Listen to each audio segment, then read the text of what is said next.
DMV 250, sponsored by Visit Williamsburg.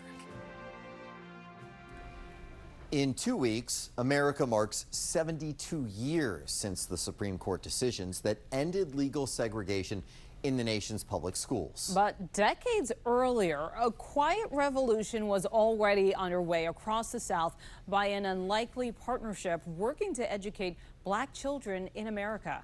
7 News was the only television station inside a recent gathering in Southwest D.C. where alumni and families came together to make sure that story is never forgotten.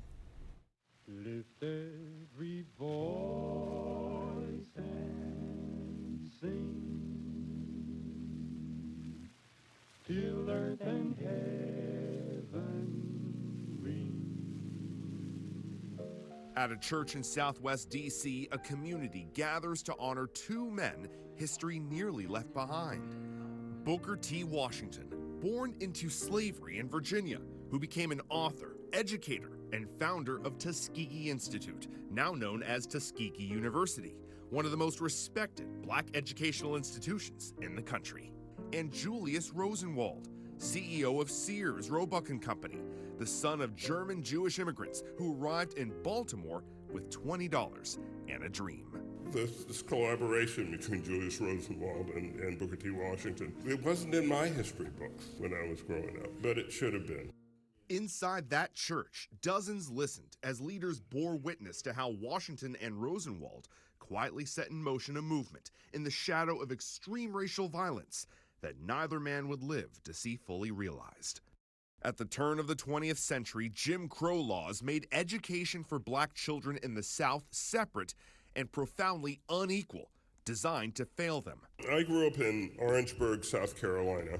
For Eugene Robinson, the inequity was impossible to ignore. The black public schools were run down with old textbooks, inadequately staffed. We had no electricity. We had no running water. There was a neighbor who lived nearby that had a well, and we had a bucket, and we had a dipper. We made our paper cups out of the sheet of paper, and that's how we drank our water each day. And the violence surrounding that inequality was escalating. One of the first big race riots in American history occurred in 1908 in his hometown of Springfield, Illinois. A white mob burned black homes, churches, and destroyed businesses. 2 black men were lynched. Rosenwald was shaken. He sort of said, gosh, this is not that different from what's happening in Europe. American Jews were collecting money to send to European victims of pogroms. He often made the point that he identified with African Americans because they, like he, were members of what he called a despised minority. On his 50th birthday, Rosenwald donated more than $600,000 to charitable causes, including $25,000 to Booker T. Washington's Tuskegee Institute. Washington took $2,800 of that gift and built 6 schools near Tuskegee. But from the start, this was never charity. It was a partnership. In their early discussions of the school building program, Julius Rosenwald suggested that perhaps they could use Sears prefabs for the schools. Booker T. Washington responded saying, well, no. The whole idea of the program was that people in the community would build the schools and there would be work for local merchants and local businessmen. 6 schools grew into thousands. The funding model was just as powerful as the buildings themselves. Rosenwald covered only 1/3 of the cost. The rest came from local school boards and from the black communities themselves. And I'm always astounded by this fact. Dollar for dollar, African Americans contributed more to the Rosenwald schools than did the Rosenwald Fund. But not everyone wanted those schools to stand. Rosenwald schools did not escape arson. They burned. Sometimes they were dynamited. Rosenwald schools had to be rebuilt once, sometimes twice, before a school would be left alone. Between 1913 and 1932, more than 5,000 Rosenwald schools were built across 15 southern states, including more than 500 in Maryland and Virginia. There's a Rosenwald school very close to here in Prince George's County.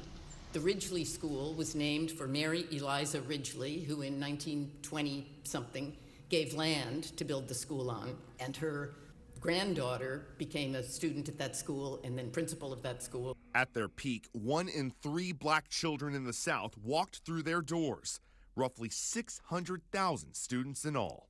And in 1954, the U.S. Supreme Court struck down racial segregation in schools. For many, it was the movement's greatest victory. But for these schools, it quietly began their erasure. Theoretically, the schools were supposed to be integrated, but schools in Orangeburg did not even begin to grudgingly integrate until 1964, 10 years later. All right, Jane, come up here and work on this problem. Rosenwald alumni recall educators demanding excellence, not despite segregation, but in defiance of it. If you look at how the students have done, they went on to almost close to 100% went to college. Let us march on till victory is won. For DMV 250, I'm John Rogers.